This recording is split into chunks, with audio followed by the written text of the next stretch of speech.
镜头换来看台湾甲国际互动，为着欢迎12个新南向国界学生来台湾交流5个月，今日外交部是举办开学典礼。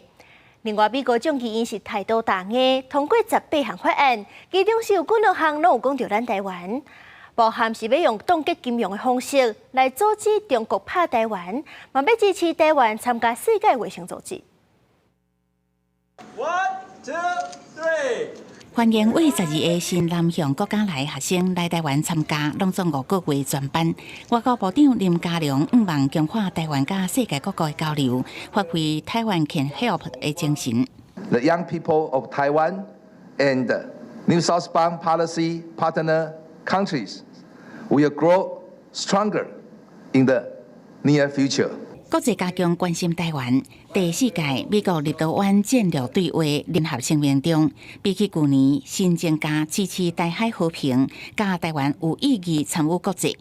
荷兰国会嘛通过拒绝中国错解联合国大会第2500号决议的友台动议，是欧洲的头一个国家。Het is tijd om te zorgen dat wij uitspreken met zoveel mogelijk democratische landen dat we dat isolement niet willen en dat we de deur weer open willen zetten naar deelname van Taiwan in die internationale organisaties. 拄落幕的美国众议院中国州是通过18项针对中国立场真强硬的法案，其中真侪项牵涉到台湾，包括以金融工具合作北京还台，支持台湾全面参与世界 WHO 等内容，展现正明确的抗中挺台湾的态度。We lost weeks of preparation against the ravaging effects of COVID-19 pandemic on our nation, all because communist China told the world that under no circumstance could Taiwan be given a seat at the table at the World Health Organization. 特别是他们关心台海的和平稳定，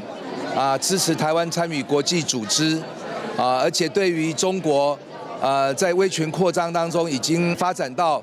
对于包括科技、数据。还有治安的威胁，这样的一个法案也代表一个民意的呈现，我们表达欢迎跟支持。林佳龙指出，相关法案嘛代表美国普遍的民意，关心中国扩张的威胁。台湾会持续甲理念相倚的国家做伙合作，维护印太地区的民主、和平甲繁荣。